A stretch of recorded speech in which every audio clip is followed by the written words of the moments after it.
வாசியுங்கள். ரோமர் 8ஆம் அதிகாரம் 15வது வசனத்தை யாராயிலும் ஒருவர் சத்தம் வைத்து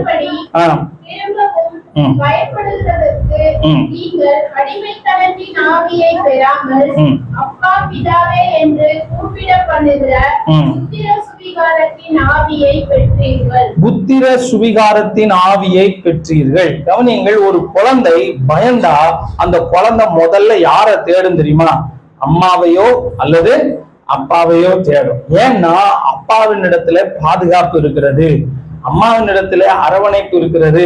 என் பயமெல்லாம் போயிடும். சின்ன குழந்தையா கூட இருக்கட்டும், பிறந்த குழந்தைக்கு அம்மாவையும் அப்பாவையும் கரெக்டா தெரியுது. அதுக்கு காரணம் என்ன தெரியுமா?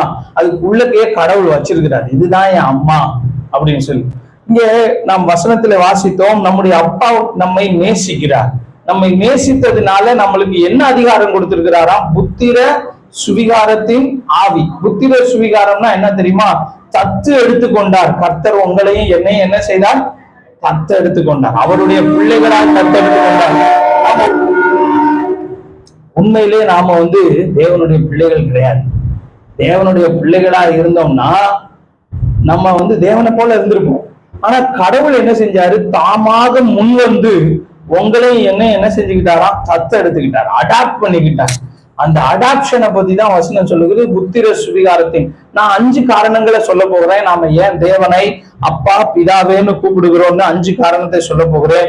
முதலாவது, தேவன் நம்மை ஏற்றுக்கொண்டார். ஒரு ஆமென் சொல்லுங்களேன். எப்படி ஏற்றுக்கொண்டார்? பிள்ளைகளாகவே ஏற்றுக்கொண்டார். இயற்கையாக நாம் தேவனுடைய பிள்ளைகள் அல்ல, ஆனால் இயேசு கிறிஸ்துவின் மூலமாக தேவனுடைய குடும்பத்தில் நீங்களும் நானும் என்ன செய்யப்பட்டோம்? சேர்க்கப்பட்டோம், ஏற்றுக்கொள்ளப்பட்டோம். வசனத்தை வாசிப்புமா? யோவான் சுவிசேஷம் 1ஆம் அதிகாரம் 12வது வசனத்தை யாராயிலும் ஒருவர் சத்தமாய் வாசியுங்கள். யோவான் சுவிசேஷம் 1ஆம் அதிகாரம் 12வது வசனத்தை வாசிங்களேன். அவருடைய நாமத்தின் மேல் விசுவாசம் உள்ளவர்களாய் அவரை ஏற்றுக்கொண்டவர்கள் எத்தனை பேர்களோ அத்தனை பேர்களும் தேவனுடைய பிள்ளைகள் ஆகும்படி அவர்களுக்கு என்ன கொடுத்தாராம்? கவனிங்க. இயேசுவை ஏத்துக்கிட்டீங்களா? உங்களை பார்த்து கேட்கிறேன், இயேசுவை ஏத்துக்கிட்டீங்களா? பரணி, இயேசுவை ஏத்துக்கிட்டியா? இயேசு பையன் உள்ளத்துல வாங்கன்னு சொன்னா போதும், வந்துருவேன். சரி, நீங்க சொல்லுங்க, இயேசுவை ஏத்துக்கிட்டீங்களா? இயேசுவை யாரெல்லாம் ஏத்துக்கிட்டீங்களோ அவங்க எல்லாம் யாரு பிள்ளைங்க? தேவனுடைய பிள்ளைங்க. இயேசுவே உள்ளத்துல வாங்க அப்படின்னு சொன்னீங்கன்னா நீங்களும் நானும் யார் பிள்ளைங்களா மாறிடுறோம்? ஆட்டோமேட்டிக்கா தேவனுடைய பிள்ளைகளாய் மாறி விடுகிறோம். இதை யாரு தான் கொடுக்கிறா அப்படின்னா தேவன் தான் கொடுக்கிறார். நீங்க எந்த இடத்துல இருந்தாலும் பரவாயில்ல, எந்த சூழ்நிலையில இருந்தாலும் பரவாயில்ல, இயேசுவே உள்ளத்துல வாங்க அப்படின்னு என்னைக்கு நீங்க இயேசுவை ஏற்றுக்கொண்டீர்களோ அன்னைக்கே உங்களுக்கு ஒரு அதிகாரத்தை கொடுத்திருக்கிறார். நீங்களும் நானும் தேவனுடைய பிள்ளைகள். யாருடைய பிள்ளைங்க? ஆமா, உங்க அப்பா ரொம்ப பெரிய ஆளு. ஆமென் சொல்லுங்களேன். உங்க அப்பா வானத்தையும் பூமியும் படைத்த தேவன். அவர் உங்களை ஏற்றுக்கொண்டார். உங்களை யாரு ஏத்துக்கிட்டாலும் ஏத்துக்கிட்டலைனாலும் அவர் உங்களை ஏற்றுக்கொண்டார். ஒரு உதாரணம் சொல்லுகிறேன், கவனியுங்கள். சவுல் செத்து போயிட்டார். சவுலுக்கு அப்புறம் தாவீது அரசவைக்கு வருகிறார், ராஜாவா வருகிறார். தாவீது தன் வாழ்நாளில் நல்லா இருக்கும் போது திங்க் பண்றார், நான் யாருக்காயிலும் உதவி செய்யணுமா அப்படின்னு சொல்லி யோசிச்சு பார்த்தா சவுலுடைய பேரன் ஒருத்தன் இருந்தான். அவன் பேர் என்ன தெரியுமா? மேவி போசேத். சொல்லுங்களேன், மேவி போசேத். அவன் ஒரு மாகீர் அப்படின்ற ஒருத்தன் வீட்டுல இருந்தான். அவனுக்கு 2 காலும் முடமாகி விட்டது. கவனிங்க, அவனுடைய தாத்தாவும் அவன் அப்பாவும் போர்ல செத்து போன செய்தி வந்த உடனே அவனுடைய நர்ஸ் அவனை தூக்கிட்டு ஓடுறான். 5 வயசு அந்நேரம். 5 வயசு குழந்தைய தூக்கிட்டு அந்த தாதி ஓடும்போது ஓடி போகிற அவசரத்தில் அவன் கீழே விழுந்து முடவனானான். கவனிங்களேன், நீ முடவனானது உன் தப்பு கிடையாது. உன்னை யாரோ ஒருத்தர் தூக்கிட்டு போனாங்க, தூக்கிட்டு போய் கை தவறி கீழே விழுந்து முடவனாய் விட்டாய். இப்போ பல ஆண்டுகள் எங்க கிடக்குற அப்படின்னா மாகீர் என்கிற இன்னொருத்தன் வீட்டுல இருக்கிற. மாகீர் என்றால் அர்த்தம் இன்னொருத்தனை சார்ந்து வாழுகிற அனுபவம். இதுவரைக்கும் அவனாவே அவன் வேலையை செய்ய முடியல. தாவீது ராஜாவானதுக்கு அப்புறம் தாவீது சொல்றாரு, அந்த வசனத்தை வாசிப்புமா? 2 சாமுவேல் புஸ்தகத்தை எடுத்துக்கொள்ளுங்க. 9ஆம் அதிகாரத்துல எழுதி இருக்கிறது. 2 சாமுவேலின் புஸ்தகம் 9ஆம் அதிகாரம் 1வது வசனத்துல இருக்கிறது. யோனத்தான் நிமித்தம் என்னால் தயவு பெறத்தக்கவன் எவனாவது சவுலின் வீட்டாரில் இன்னும் மீதியாய் இருக்கிறவன் உண்டா என்று தாவீது கேட்டான். கவனிங்களேன், தாவீதை கொல்ல துடிச்சது யாரு தெரியுமா? சவுல். யாரு? சவுளுடைய பேரனை இப்ப தாவீது வாழ வைக்க போறாரு. அந்த வசனத்துல பாத்தீங்கன்னா எழுதி இருக்கிறது, 3வது வசனத்துல எழுதி இருக்கிறது, அப்பொழுது ராஜா, தேவன் நிமித்தம் நான் சவுலின் குடும்பத்தாருக்கு தயை செய்யும்படிக்கு அவன் வீட்டாரில் யாதொருவன் இன்னும் மீதியா இருக்கிறானா என்று கேட்டதற்கு சீபா ராஜாவை பார்த்து, இன்னும் யோனத்தானுக்கு 2 கால்களும் முடமான ஒரு குமாரன் இருக்கிறான். அவன் எங்க இருக்கிறான் அப்படின்னா, அடுத்த வசனம் சொல்றது, அவன் மாகீரின் வீட்டில இருக்கிறான். அடுத்து ராஜா 5வது வசனத்தை பாத்தீங்கன்னா, மாகீரின் வீட்டில் இருந்து அவனை என்ன செய்தாராம்? அழைப்பித்தான். உடனே அவன் வந்து 6வது வசனம் சொல்லுகிறது, சவுலின் குமாரனாகிய யோனத்தானின் மகன் மேவிபோசேத் தாவீதினிடத்தில் வந்தபோது முங்குப்புற விழுந்து வணங்கினான். அப்பொழுது தாவீது, மேவிபோசேத்தே என்றான். அதற்கு அவன் என்ன சொன்னான்? இதோ அடியேன். அவனிங்க, நீங்கள் நான் எங்க இருந்தோம் தெரியுமா? எங்கேயோ இருந்தோம், பிறரை சார்ந்து வாழ்ந்தோம். மேவிபோசத்தை போல எல்லாராலும் மறக்கப்பட்டு போயிருந்தோம். 2 கால்களும் முடமாகிவிட்டது. முடவனால ஏதாவது செய்ய முடியுமா? ஒண்ணும் செய்ய முடியாது. முடவனானது ஓன் தப்பு கிடையாது. ஒரு ஆள் தூக்கிட்டு ஓடிச்சு, ஓடும்போது கீழே போட்டுச்சு, கை தவறி கீழே போட்டு விட்டது, கீழே விழுந்து விட்டாய், முடவனானாய், பல ஆண்டுகள் அங்கே கிடக்கிறார். உன்னை ஆண்டவர் பார்த்தார், உன்னுடைய தாழ்மையின் சூழ்நிலை ஆண்டவர் பார்த்து உன்னை கூப்பிட்டு, இப்ப தாவீது ராஜா என்ன சொல்றாரு? 7வது வசனத்தை பாத்தீங்கன்னா, தாவீது அவனை பார்த்து, பயப்படாதே. ஆண்டவர் உங்களை பார்த்து சொன்னது அதுதான், பயப்படாதே. அடுத்து, உன் தகப்பனாகிய யோனத்தானின் நிமித்தம் நான் நிச்சயமாய் உனக்கு தயவு செய்து உன் தகப்பனாகிய சவுலின் நிலங்களை எல்லாம் உனக்கு திரும்ப கொடுப்பேன். நீ என் பந்தியில் நித்தம் என்ன செய்வாய்? டெய்லியும் நைட்டு என் கூட டின்னர் சாப்பிடுவேன். ஏன் டேபிள்ல உட்கார்ந்துருப்ப. இவன் எங்க கிடந்தவன் தெரியுமா? இன்னொரு வீட்டுல கிடந்தவன், கிராமத்துல கிடந்தவன், யாரும் அறியாதவன், அழுக்காய் கிடந்தவனை ஆண்டவர் அழைப்பித்து அவனை கழுவி சுத்திகரித்து, ஏன் பந்தியில நீ உட்காருவ, நீ ஏன் பந்தியில அப்பம் புசிப்ப. பிரியமானவர்களை கவனிங்கள், நாம் ஏன் அவரை அப்பா என்று கூப்பிடுகிறோம் என்றால், எங்கேயோ கிடந்தோம், பாவத்தில் இருந்தோம், கர்த்தர் நம்மை அழைப்பித்தார், நம்முடைய பாவத்தை கழுவினார், அவருடைய பிள்ளைகளால் ஏற்றுக்கொண்டார், அவருடைய பந்தியில உட்கார வச்சிருக்கிறார். நீங்க அடுத்த வசனத்தை அந்த அதிகாரத்தின் கடைசியில பாத்தீங்கன்னா எழுதியிருக்கிறது, மேவிபோசேத் ராஜாவின் பந்தியில் அசனம் பண்ணுகிறவனா இருந்தபடியால் எங்க குடியிருந்தான்? எருசலேமில் குடியிருந்தான். கவனிங்க, இதுக்கு முன்னாடி நீ எங்க இருந்த அப்படின்னா, மாகீர் வீட்டுல இருந்த, வேறொரு இடத்துல இருந்தாய். ஆண்டவர் உன் மேல அன்பு வச்சு பிரியம் வைத்து உன்னை எங்கே கொண்டு வந்திருக்கிறார் என்றால் எருசலேமுக்கு. எருசலேம் யாருடைய நகரம் தெரியுமா? ராஜாவின் நகரம், மகாராஜாவின் நகரம். ஒரு ஆமென் சொல்லுங்களேன். இதுக்கு முன்னாடி உனக்கு அட்ரஸ் இல்ல. இப்போ இயேசுவை ஏற்றுக்கொண்ட உடனே உங்களுக்கு எனக்கு ஒரு புதிய முகவரியை கடவுள் தருகிறார். நீ எருசலேமிலே வாசம் பண்ணுவாய். நம்முடைய ஆண்டவர் நம்மையும் தேவன் தமது குடும்பத்திலே நம்மை சேர்த்திருக்கிறார். வேற இடத்துல இருந்தோம், நம்ம ஏன் அவர் அப்பா பிதாவின்னு கூப்பிடுகிறோம் என்றால், முதல் காரணம் பிதா நம்மளை ஏற்றுக்கொண்டார். ஒரு ஆமென் சொல்லுங்களேன்.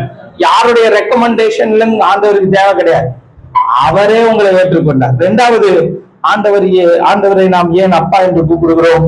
1 யோவான் புஸ்தகம் 1 யோவான் நிருபத்தை எடுத்துக்கொள்ளுங்கள். 3ஆம் அதிகாரம் அதனுடைய 1வது வசனத்தை வாசிக்கலாம். 1 யோவான் 3:1 வாசியுங்கள்.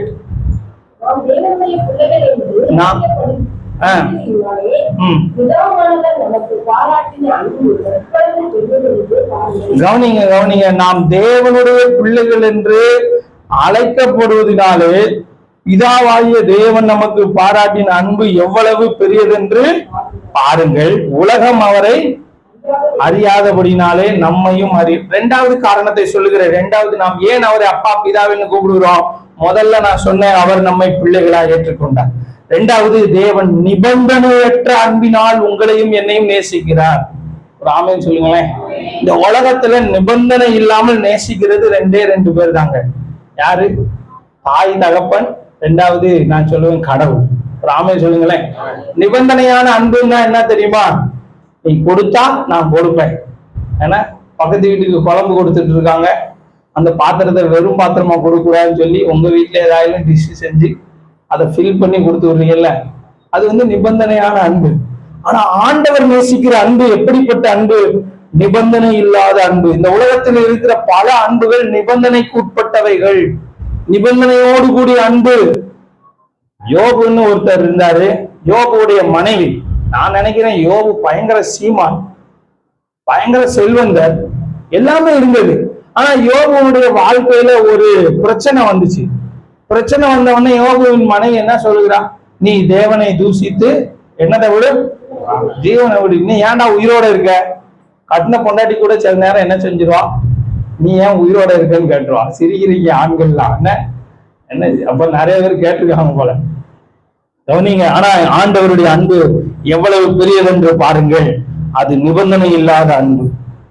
நாம் வாசிக்கிறோம் லூக்கா சுவிசேஷம் 15ஆம் அதிகாரத்துல நம்ம எல்லாருக்கும் தெரிந்த ஒரு உதாரணம் இருக்கிறது. ஒரு அப்பாவுக்கு 2 பிள்ளைங்க இருந்தாங்க.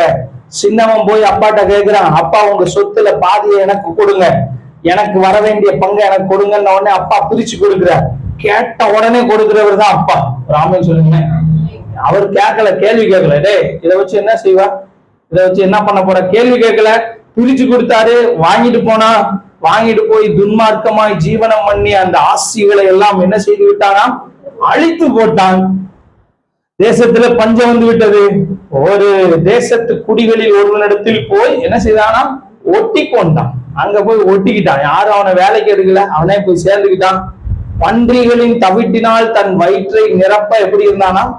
ஆசையா இருந்தான். அதையும் யாரும் கொடுக்கல. ஆனால் அவன் திரும்பி வந்த போதோ அப்பா என்ன செய்தார்? ஓடி போய் கட்டி அணைத்து முத்தமிட்டு அவனை ஏற்றுக்கொண்டார். நான் சொல்லுகிறேன், ஆண்டவருடைய அன்பு எப்படிப்பட்ட அன்பு தெரியுமா? நிபந்தனை இல்லாத அன்பு. நீ தவறும் போதும் அவர் உன்னை நேசிக்கிறார், நீ நல்லா வாழும் போதும் ஆண்டவர் உன்னை நேசிக்கிறார். ஆனா நம்மளுக்கு பிரச்சனை என்ன தெரியுமா? ஆண்டவர்கிட்ட திரும்பி வர்றதுதான் நமக்கு பிரச்சனை. திரும்பிதான் வரவே மாட்டோம். தப்பு செஞ்சுட்டு ஆண்டவரே அதனால நீ விட்டுருங்க, நான் போய்கிட்டே இருக்கேன்னு சொல்லி வாழ்க்கையில ஓரத்திலே போய் நாம் மறித்து விடுகிறோம். அப்படி இருக்கக்கூடாது.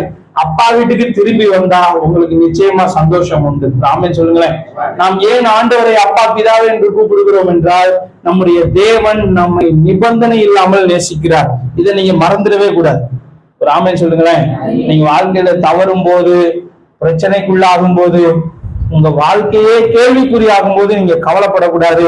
கர்த்தர் உங்களை நேசிக்கிறார் என்பதை மட்டும் மறந்துவிடக்கூடாது. நாம் ஏன் அவரை பிதா என்று கூப்பிடுகிறோம்? நான் 3வது காரணத்தை சொல்லுகிறேன். சங்கீதங்களின் புஸ்தகம் 91ஆம் சங்கீதம் 4வது வசனத்தை பாருங்கள். சங்கீதங்களின் புஸ்தகம் 91ஆம் சங்கீதம் 4வது வசனம். அவர் தமது சிறகுகளாலே உன்னை மூடுவார். கவனிங்க, 3வது காரணத்தை சொல்லுகிறேன். அவர் நம்மை பாதுகாக்கிறார், அதனால நாம் அவரை பிதா என்று கூப்பிடுகிறோம். ராமன் சொல்லுங்களேன். இந்த உலகத்தில் இருக்கிற பிரச்சனைகள், போராட்டங்கள், கவலைகள், கண்ணீர்கள், எதிராளியின் சதிகள், இவைகளில் இருந்து கர்த்தர் உங்களையும் என்னையும் பாதுகாக்கிறார். எத்தனை பேர் நம்புறீங்க கடவுள் என்ன பாதுகாக்கிறார்? நான் அப்படி நம்புவேன். ஏன்னா எலியாவை பார்த்து எலிசா என்ன சொன்னார் தெரியுமா? இஸ்ரவேலுக்கு ரதமும் குதிரை வீரருமாய் இருந்தவரே. நான் என்ன நம்புவேன்னா, நான் எங்கெல்லாம் போறேனோ அங்கெல்லாம் ஒரு பெரிய சேனை வருதுன்னு நம்புறேன். ராமன் சொல்லுங்களேன். எலிசா ஒரு இடத்துல மலை மேல உட்கார்ந்து இருக்கிறார். மலை மேல உட்கார்ந்து இருக்கும் போது எலிசாவை பிடிக்கிறதுக்கு அந்த சீரிய நாட்டு படைகள் வந்து சூழ்ந்து விட்டது. வேலைக்காரன் காலையில எந்திரிச்சு போகிறான். பால் வாங்க என்று போயிருப்பாருன்னு நினைக்கிறேன். கவனிங்க, காலையில எந்திரிச்சு போகும்போது பார்க்கிறான் படைகள் சூழ்ந்து விட்டது.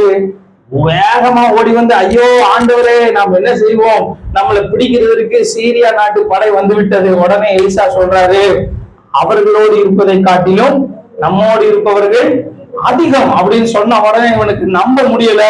என்ன சொல்றாரு? வயசாயிருச்சு பாவம், குத்தி பேதலிச்சிருச்சு போல அப்படின்னு நினைக்கும் போது அவன் ஜெபம் பண்றான். ஆண்டவரே இவன் பார்க்கும்படி இவன் கண்களை என்ன செய்யும்?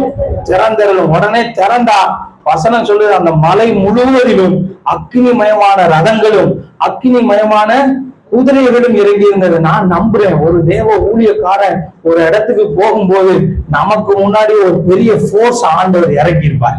ஆமென் சொல்லுங்களேன். ஸ்பெஷல் போர்ஸ், சிங்கப்பெண் அதிரடி படை, அது மாதிரி ஏதோ ஒரு போர்ஸ் ஆண்டவர் இறக்கி நம்மை பாதுகாக்கிறார். அவர் தமது சிறைகளாலே உன்னை மூடுவார். அவர் செட்டுகளின் கீழே நீ என்ன செய்வார்? அடைக்கலம் புகுவார்.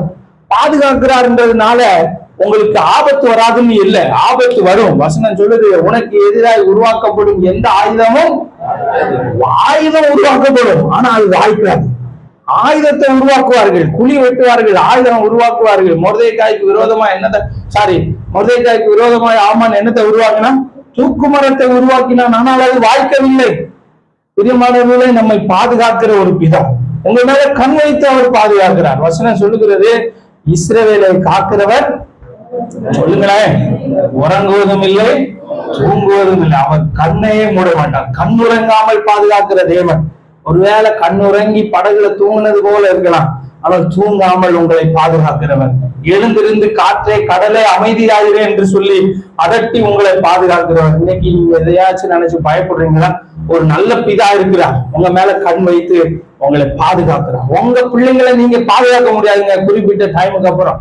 ஏன்னா குறிப்பிட்ட வயசுக்கு அப்புறம் பிள்ளைங்களை பாதுகாக்க முடியாது. அவன் செய்யறதுதான் செய்வான், முடி வெட்ட மாட்டேன்னு தான் சொல்லுவான். ஏன்னா ஆனா நம்ம ஆண்டவர் நம்மளை பாதுகாக்கிற தேவன். ஒரு ஆமென் சொல்லுங்களேன். உங்க பிள்ளைங்களை நீங்க ஆண்டவர் கையில ஒப்பு கொடுத்து ஜெபம் பண்ணுங்கள். தானியேல்னு ஒரு பையன் இருந்தான், அவன் எதிரி நாட்டுக்கு போய் அடிமையாய் கிடக்கிறான். அவனுக்கு விரோதமாய் சூழ்நிலைகள் உருவாகிறது, சிங்கக்கெபி உருவாகிறது. நம்முடைய தேவன் எப்படிப்பட்டவராய் இருந்தார் என்றால், சிங்கக்கெபியில அவனை பாதுகாக்க தம்முடைய தூதரை அனுப்பி சிங்கங்களின் வாய்களை கட்டி போட்டார். ஒரு ஆமென் சொல்லுங்களேன்.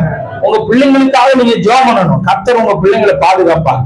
உலகத்துல எந்த மூலையில இருந்தாலும் ஆண்டவருடைய பிரசன்னம் அவர்கள் மேல இருந்து அவர்களை பாதுகாக்கும். உங்க பிள்ளைங்களுக்காக, பேர பிள்ளைங்களுக்காக எல்லாம் ஜெபம் பண்ணுங்க. ஒரு ஆமென் சொல்லுங்களேன். எந்த பிரச்சனை வந்தாலும் நீங்க நினைவுல வைத்துக் கொள்ள வேண்டும், பரலோக தகப்பன் ஒருவர் இருக்கிறார், அவர் உங்களை பாதுகாப்பார். வசனம் சொல்லுதுங்க, என்ன சொல்லுது தெரியுமா? நீ அக்கினியில் நடந்தாலும், சொல்லுங்க அடுத்த வார்த்தை, வேகாது இருப்பார். தண்ணீரில் நீ நடந்தாலும் நீ என்ன செய்ய மாட்ட? மூழ்கி போக மாட்டார். நீ தண்ணீர நடப்ப, அதுக்காக தண்ணியே இல்லாம இருக்காது, அக்னியே இல்லாம இருக்காது. அக்னி வரும், தண்ணீர் வரும், தேவன் உன்னை பாதுகாப்பார். உங்களுடைய பாதுகாப்பு உங்க கையில கிடையாது. ஒரு ஆமென் சொல்லுங்களேன். உங்க பாதுகாப்பு உங்க பாக்கெட்லயும் கிடையாது, உங்க சேவிங்ஸ் அக்கௌண்ட்லயும் கிடையாது. உங்க பாதுகாப்பு, என் பாதுகாப்பு எங்க இருக்கிறது? சொல்லுங்களேன். தேவனுடைய கையில இருக்கு. தேவன் உங்களை கரத்திலே வைத்திருக்கிறார். இயேசு சொன்னார், நம்ம போன வாரம் பார்த்தோம், அவைகளை என் கையில் இருந்து ஒருவனும் என்ன செய்ய முடியாது? பறித்து கொள்ள முடியாது.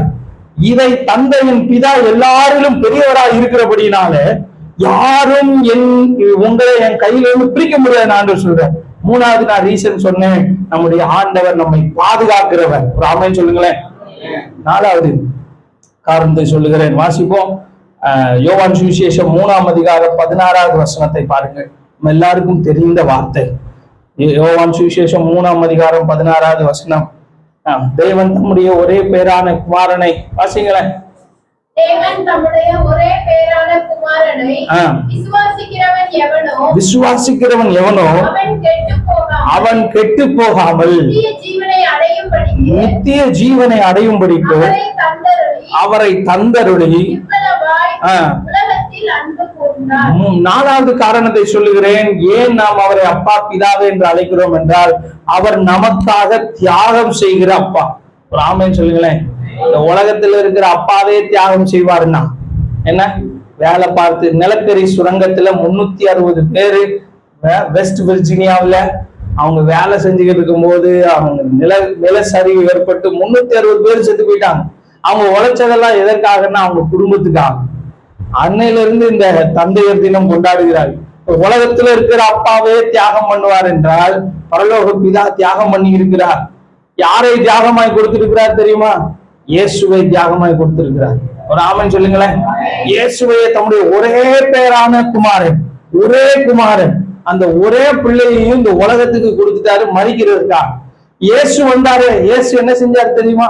அவருடைய ஜீவனை கொடுத்தார், அவருடைய ரத்தத்தை சிந்தினார். வசனம் சொல்லுகிறது, அவருடைய சரீரத்திலிருந்து எல்லா ரத்தமும் என்ன செஞ்சிச்சு? வெளியே வந்துச்சு. கடைசி சொட்டு ரத்தம் கூட இயேசு நமக்காக சிந்திட்டு போனார். அவர் கையை விரிச்சிட்டாரு, எனக்குன்னு ஒண்ணும் இல்லப்பா, எல்லாம் உனக்குதான். தியாகம் பண்ணுகிற நல்ல அப்பா. ஒரு ஆமென் சொல்லுங்களேன். தந்தையர்களுக்கெல்லாம் நான் சொல்றேன், நீங்க உங்க பிள்ளைகளுக்காக செய்கிற தியாகங்களை கடவுள் பார்க்கிறார். என்ன, ஒரு காட்லி ஃபாதர் பிள்ளைகளுக்காக தியாகம் பண்ணுவார். பிள்ளைங்க வேணா நினைக்காம இருக்கலாம், ஆனா ஆண்டவர் அதை பார்க்கிறார். ஒரு ஆமென் சொல்லுங்களேன். நமக்காக இயேசு தம்முடைய வாழ்க்கையை கொடுத்தார். அதனால நாம் அவரை அப்பா பிதாவே என்று கூப்பிடுகிறோம். ஐந்தாவது ஒரு காரணத்தை சொல்லி முடிக்க விரும்புகிறேன்.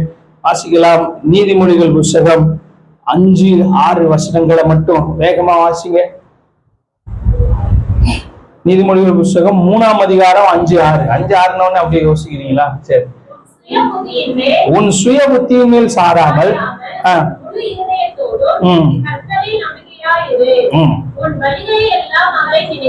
உன் வழிகளில் எல்லாம் அவரை நினைத்துக்கொள், அப்பொழுது அவர் உன் பாதைகளை செவ்வைப்படுத்துவார். நான் 5வது காரணத்தை சொல்லுகிறேன். அவர் உங்களை வழி நடத்தும் பிதா. உங்களுக்கு கைடா அவர் இருப்பார், உங்களை நேர்த்தியாக வழி நடத்துவார். சில நேரங்கள்ல பிள்ளைங்களுக்கு தெரியாது பாருங்க, எங்க போகணும் என்ன செய்யணும்னு தெரியாது. அதனால அப்பா சொல்லி தருவார், நீ உன் சுய புத்தியின் மேல சாயாத. அப்படி சொல்லும் போது நமக்கு டென்ஷன் ஆகும். என்னடா இது, அப்பா இப்படி சொல்றாரு, என் பேச்ச கேளு, கவனிங்க, என் பேச்ச கேளு அப்படின்னு சொல்லும் போது நமக்கு கொஞ்சம் கசப்பா இருக்கும். ஆண்டவர் அங்கே சொல்றார், நீ உன் சுய புத்தியின் மேல் சாராமல் உன் முழு இருதயத்தோடும் யார் மேல நம்பிக்கையாயிரு? கர்த்தர் மேல நம்பிக்கையாயிரு. அப்பொழுது அவர் உன் வழிகள் எல்லாம் அவரை நினைத்துக்கொள், அப்பொழுது அவர் என்ன செய்வாரா? உன் பாதைகளை செவ்வைப்படுத்துவார். ஒன்னே ஒண்ணு செஞ்சா போதுங்க, உங்க வாழ்க்கை உங்க பாதை நீங்க எடுத்து வைக்கிற ஸ்டெப்ல சக்சஸ் ஆகணும் அப்படின்னா உங்களை நம்பாதீங்க. ஒரு ஆமேன்னு சொல்லுங்களேன். உங்களை நம்பாதீங்க, உங்க திறமைய நம்பாதீங்க, உங்க ஞானத்தை நம்பாதீங்க, கர்த்தரில் நம்பிக்கையா இருந்து. ஒரு ஆமேன்னு சொல்லுங்களேன். சில நேரங்கள்ல நாம மனுஷங்களை நம்புவது கிடையாது. நாசியிலே சுவாசம் உள்ள எந்த மனுஷனையும் என்ன செய்யாத நம்பாத. உன் மடியிலே படுத்திருக்கிறவனுக்கு முன்பாக வாய் திறக்காம எச்சரிக்கையா இருக்கு அப்படிலாம் வசனம் சொல்லுது. நாசியிலே சுவாசம் இருக்கிற யாரையும் நாம் நம்ப மாட்டோம். சில நேரம் நம்மளை நாம நிறைய நம்புவோம், ஓவர் கான்பிடென்டா பேசுவோம். உங்க மூக்கு கீழே கை வச்சு பாருங்க, சுவாசம் போதா? போகுதுல. அப்போ உங்களையுமே நீங்க நம்ப கூடாது. சுவாசம் போகலைன்னா பெட்டி அடிச்சிட வேண்டியதான். ஆனா சுவாசம் போய்கிட்டு இருக்கு. நாசியிலே சுவாசம் உள்ள நம்மையும் நாம் நம்ப கூடாது. நம்மை நம்பாமல் யாரை மட்டும்தான் நம்பணுமா? கர்த்தர் முழு இருதயத்தோடு. அதான் பெரிய டாஸ்க். பாச எப்படி அதை முழு இருதயமா நம்புறது? ஆபிரகாம பாருங்க, ஆபிரகாமுடைய வயசு, நீங்க எப்ப வரைக்கும் உங்களை நம்பிக்கிட்டு இருப்பீங்க தெரியுமா? உங்களால ஏதாவது முடியும் முடியும் முடியும்னு பலன் இருக்கிற வரைக்கும் நம்பிக்கிட்டு இருப்பீங்க. என்னைக்கு உங்க பலன் எல்லாம் 0 ஆகுதோ அன்னைக்கு ஆண்டவரை நம்ப ஆரம்பிச்சிருவீங்க. ஆபிரகாமை பற்றி வசனம் சொல்லுது, அவனுடைய சரீரம் செத்து போய்விட்டது, சாராளுடைய கற்பம் செத்து போய்விட்டது, இனிமே ஒரு சுக்கும் கிடையாது. பாசி சொல்ற மாதிரி ஒரு சுக்குக்கும் பிரயோஜனம் இல்லை, ஒரு சுக்கும் இன்னுமே வராது. அப்படின்ற டைம்ல அவன் சொல்றான், ஆண்டவர் மேல் நம்பிக்கையா இருந்து அவர் வாக்குத்தத்தம் பண்ணதை நிறைவேற்ற வல்லவராய் இருக்கிறார் என்று எப்படி நம்பினானா? முழு நிச்சயமாய் நம்பினான். ஒரு ஆமென் சொல்லுங்களேன். முழு நிச்சயமாய் நம்பினான். அவர் நிறைவேற்றுவார், எப்படினாலும் நிறைவேற்றுவார். அவனை பார்த்தா என்ன சொல்லியிருப்பாங்க? லூசுன்னு இருப்பாங்க.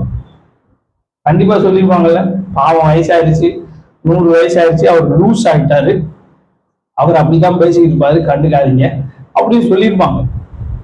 ஆண்டவர் சொன்னாரு, நீ ஆபிரகாம், நீ வீட்டுக்குள்ளேயே இருக்கிற, உன் மனைவி வயித்த பாக்குற, உன்னைய பாக்குற, வயித்த பாக்குற, உன்னைய பாக்குற, நீ வெளியே வான்னு ஆண்டவர் கூப்பிடுறாரு. வானத்தை அண்ணாந்து பாருன்னு சொல்றாரு. வானத்தை அண்ணாந்து பாக்குறான், நட்சத்திரங்கள் தெரியுது. நட்சத்திரங்களை பார்த்தோன்னே ஆண்டவர் சொல்றாரு, இவ்வளவாய் நான் உன் சந்ததியை தருவேன். கடற்கரை மணலை இது அளவா நான் உன் பிள்ளைகளை தருவேன்.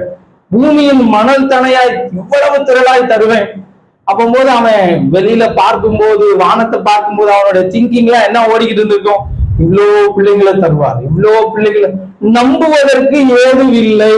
வசனம் சொல்லுகிறது, அவன் நம்புவதற்கு ஏதும் இல்லாது இருந்தும் ஆனாலும் முழு நிச்சயமாய் நம்பினான். ஒரு ஆமென் சொல்லுங்களேன். அவன் நம்பினான். ஆண்டவர் அவனுக்கு ஏராளமான பிள்ளைகளை தந்தார், அவனை ஆசீர்வதித்தார். என் தேவனால் கூடாத காரியம் ஒன்றுமே இல்லை. ஒரு ஆமென் சொல்லுங்களேன். உங்க பிதா எப்படிப்பட்டவர் தெரியுமா? உங்களை நேர்த்தியாய் வழி நடத்துவார், கவனமாய் வழி நடத்துவார், கண்மறையில்லாமல் வழி நடத்துவார். இஸ்ரவேலர்களை பகலில் மேக ஸ்தம்பமாகவும் இரவில் அக்னி ஸ்தம்பமாகவும் நடத்தினார். அந்த தேவன் இங்கே இருக்கிறார். ஒரு நல்ல பிதா நமக்கு இருக்கிறார். நான் 5 காரணத்தை சொன்னேன், ஏன் நாம அவரை அப்பா பிதாவைன்னு கூப்பிடுகிறோம். நான் வேகமாய் திரும்ப ஒருக்கா சொல்லுகிறேன். அவர் நம்மை பிள்ளைகளாய் ஏற்றுக்கொண்டார். 2வது, நிபந்தனையற்ற அன்பினால் உங்களையும் என்னையும் நேசிக்கிறார்.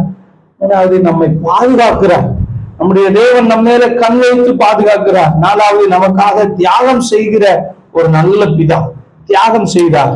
அவர் கடைசியாக நம்மை நேர்த்தியாய் வழி நடத்துவார். இப்ப மட்டும் கிடையாதுங்க, இந்த தேவன் என்றென்றைக்கும் உள்ள சதா காலங்களிலும் நம்முடைய தேவன். எப்ப வரைக்கும் நடத்துவார் தெரியுமா? மரண பரியந்தம் நடத்துவார். உங்க மூச்சு நிக்கிற வரைக்கும் ஆண்டவர் உங்களை நடத்துவார். எதிர்காலம் கேள்விக்குறியாகும் அப்படின்னு நிறைய பேர் சொல்லலாம். நான் சொல்றேன், ஆண்டவர் உங்களை நடத்துவார். இப்படி சொல்றேன், மரண பரியந்தம் மட்டுமல்ல, மரணத்துக்கு பின்னாடியும் பரலோகத்துல வழி நடத்துவார். வசனம் அப்படிதான் எழுது, ஆட்டுக்குட்டியானவர் தாமே அவர்களை ஜீவ தண்ணீர் உள்ள நதிகள் அண்டைக்கு நடத்தினார். நம்மை மரணத்துக்கு பின்னாடி நடத்த வல்லமை உள்ளவர். நம்ம எல்லாரும் எழுந்து நிற்போம், ஜெபம் பண்ணுவோம், கண்களை மூடி. தேவனையே உம்மை நோக்கி பார்க்கிறோம், உம்முடைய நாமத்தை ஸ்தோத்திரிக்கிறோம். எல்லாரும் எழுந்து நிற்போம். அப்பா பிதாவே என்று கூப்பிட பண்ணுகிற புத்திர சுவிகாரத்தின் ஆவியை தேவன் உங்களுக்கும் எனக்கும் தந்திருக்கிறார். ஓ, உமக்கு நன்றி ஆண்டவரே, நன்றி ஆண்டவரே. நீங்கள் அவருடைய வீட்டில் அடிமைகளாய் அழைக்கப்படவில்லை பிரியமானவர்களே, உங்களை என்னை ஆண்டவர் பிள்ளைகளாகவே அழைத்திருக்கிறார், பிள்ளைகளாகவே ஏற்றுக்கொண்டிருக்கிறார். நீங்க என்ன பாவம் செய்து நீங்கள் தேவனை விட்டு தூரம் போயிருந்தாலும் இப்பொழுது ஒரு நேரம் நீங்கள் இயேசுவினிடத்துல திரும்பி வரும்போது நிபந்தனையற்ற அன்போடு உங்களை ஏற்றுக்கொள்ளுகிறார். நீங்கள் மனம் திரும்பும் போது உங்களை ஏற்றுக்கொள்ளுகிற நல்ல பிதா, உங்களை பாதுகாக்கிறார். தம்முடைய சிறகுகளின் நிழலினாலே உங்களை மூடி பாதுகாக்கிற ஒரு நல்ல தேவன். ஹல்லேலூயா, ஹல்லேலூயா. தம்முடைய சொந்த குமாரன் என்றும் பாராமல் உங்களுக்காக தம்மை தாமே பலியாக ஒப்பு கொடுத்தாரே, அவரோடு கூட இவைகள் எல்லாவற்றையும் அருளாதிருப்பது எப்படி? எல்லாவற்றையும் தர போதுமானவர். அவர் தியாகம் செய்த ஒரு நல்ல பிதா. அவர் நம்மை வழி நடத்துகிற பிதா. நேர்த்தியாய் உங்களை வழி நடத்துவார். நீங்க இருக்கிற இடத்துல உங்களை வழி நடத்துவார். நீங்க எந்த சூழ்நிலையும் பார்த்து பயப்படாதீங்க. உங்க பிதா பெரியவர், உங்க பிதா வல்லமை உள்ளவர், உங்க பிதா உங்களோடு கூட இருக்கிறார். வலதுகரம் உயர்த்தி ஜெபம் பண்ணுவோம். எங்களுக்கு இந்த பரலோகத்துல பிதா இருக்கிறார், அதற்காக நன்றி சொல்லுகிறோம் ஆண்டவரே. ஆண்டவரே, எங்களுடைய உலகத்தின் தகப்பன்மார் எங்களுக்கு நன்மை செய்யாமல் இருக்கலாம், எங்களை சரியாய் வளர்க்காமல் இருக்கலாம், எங்கள் தேவைகளை சந்திக்காமல் இருக்கலாம். ஆனால் எங்கள் எல்லாருக்கும் ஒரு வல்லமை உள்ள பிதா இருக்கிறீர் ஆண்டவரே. நீர் எங்களை சரியாய் நடத்துவீர், நேர்த்தியாய் நடத்துவீர், தேவைகளை சந்திப்பீர், எங்களை பாதுகாப்பீர், எங்களை பராமரிப்பீர். உமக்கு நாங்கள் நன்றி சொல்லுகிறோம் ஆண்டவரே. காலவேளையில ஜெபத்திலே கலந்து கொண்ட ஒவ்வொரு பிள்ளைகளையும் ஆசீர்வதியும், கனப்படுத்தும், மேன்மைப்படுத்தும், உம்முடைய தயவினால் நிரப்பும். இயேசு கிறிஸ்துவின் நாமத்தில் ஜெபிக்கிறோம் நல்ல பிதாவே, ஆமென்.